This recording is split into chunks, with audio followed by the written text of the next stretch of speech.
Hi friends, అందరికీ నమస్కారం. Welcome to Kirak cooking diaries channel. ఈ ఛానల్లో అయితే 4 వీడియోలు అయితే వస్తాయన్నమాట. ఇప్పుడు ఇక వీడియోలు అయితే ఒకదాని మించి ఒకటి ఉంటాయి, ఎక్కడ స్కిప్ చేయకుండా చూసేయండి. ముందుగా నేనైతే ఇక్కడ టమోటా రైస్ చేస్తూ ఉన్నా. ఎర్రగా పండిన టమోటాలను తీసేసుకొని ఒక కడాయి పెట్టేసుకొని ఆయిల్ వేసుకొని ఆవల జీలకర్ర వేసేసి ఆనియన్స్ పచ్చిమిర్చి 2 చీలకలుగా చేసేసి అలాగే అల్లం వెల్లుల్లి పేస్ట్ కూడా వేసేసి ఒకసారి బాగా కలిపేసుకోవాలి. ఇక కాస్త పసుపు కూడా వేసేసి సన్నగా కట్ చేసుకున్న టమాటా ముక్కలను కూడా వేసేసుకొని ఒకసారి బాగా కలిపేసుకోండి. ఇక ఇప్పుడు టేస్ట్కి తగినంత సాల్ట్ అలాగే స్పైసీగా తగినంత కారము వేసేసుకొని కాసేపు మగ్గనివ్వాలి అన్నమాట. మూత పెట్టేయండి. చూడండి, బాగా ఒక 5 నిమిషాలు మగ్గిపోయాయి కదా. ఇక ఇప్పుడు మూత తీసేసి సన్నగా కట్ చేసుకున్న కొత్తిమీర వేసేసుకొని ఒకసారి బాగా కలిపేసుకోండి. కొంచెం గొజ్జు తీసి పెట్టి మీరు ఈ కడాయిలోనే కూడా రైస్ కలుపుకొని వేడివేడిగా తినొచ్చు, లేదా ఒక ఎడల్పాటి బౌలీలో వేసేసి మనము ఇలా కూడా కలిపేసుకోవచ్చు. ఇక ఇక్కడైతే మా వారు కలుపుతూ ఉన్నారు టమోటా రైసు. ఇక నేనైతే గొజ్జు వేస్తూ ఉన్నా, మా వారు కలుపుతూ ఉన్నారనమాట. టమోటా రైస్ మాత్రం సూపర్ వచ్చింది. ఇక మిల్ మేకర్ ఫ్రైడ్ రైస్ అన్నమాట.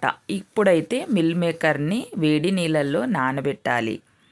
ఇక చల్లారిన తర్వాత అవి అయితే మిల్ మేకర్ని పిండి తడి లేకోకుండా ఒక బౌలీలో వేసేసుకోవాలి.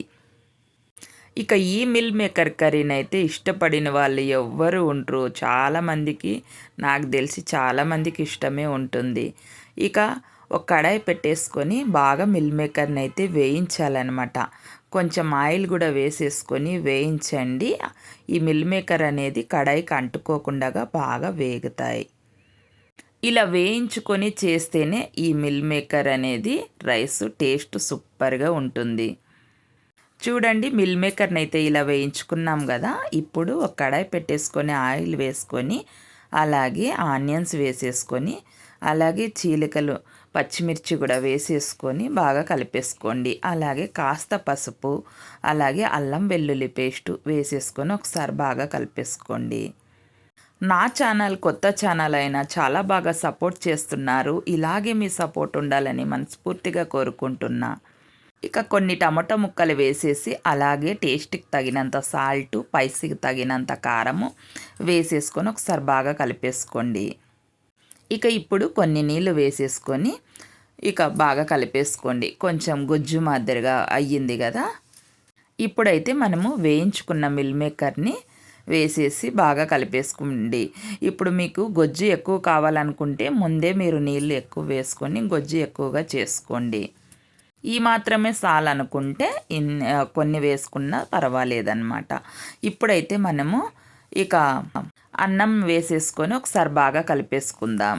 నేనైతే కొంచెం గొజ్జు పక్కన తీసిపెట్టి ఇక అదే కడాయిలోనే కలిపేసానమాట. వేడి వేడిగా పిల్లలకైతే పెట్టించా. సూపర్ అమ్మ అన్నారు ఇంట్లో. మా ఇంట్లో పిల్లలు చాలా ఇష్టంగా తిన్నారు ఇలా చేసి ఇచ్చింటే.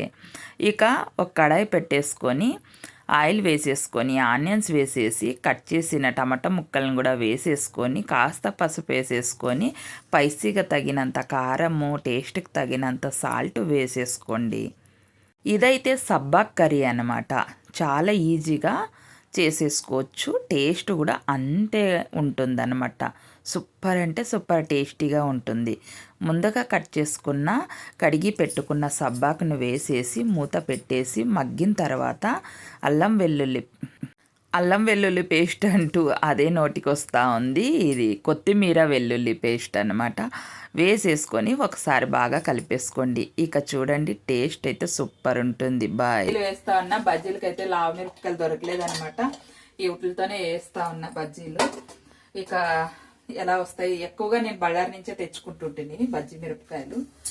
ఏమో చాలా సన్నగా బజ్జీలు చూడండి, చిన్న చిన్న బజ్జీలు అలాగే వేస్తాను. మరి కొన్ని ఆనియన్స్ బజ్జీలు కూడా వేసేస్తాను. ఈ చలికి మా వారైతే ఇప్పుడే డ్యూటీ నుంచి వచ్చారనమాట. ఇక బజ్జీలు అడిగారు, అందుకని ఏదో ఒకటి తినాలనిపిస్తుంటుంది కదా హాట్గా చలికి. ఇక అందుకనే వేస్తా ఉన్నాను. బజ్జీలు అనమాట, చిట్టి చిట్టి బజ్జీలు. చిట్టి బజ్జీలు ఇవి చూడండి ఒకసారి, చిట్టి బజ్జీలు చాలా సన్నగా ఉన్నాయి. ఒక వేడి వేడి బజ్జీలు అయితే రెడీ అయిపోయినాయి. ఓ పక్క టీవీ చూసుకుంటూ ఇంకా తినేస్తారనమాట. చిత్తరన్నము బజ్జీలు హాట్ గా.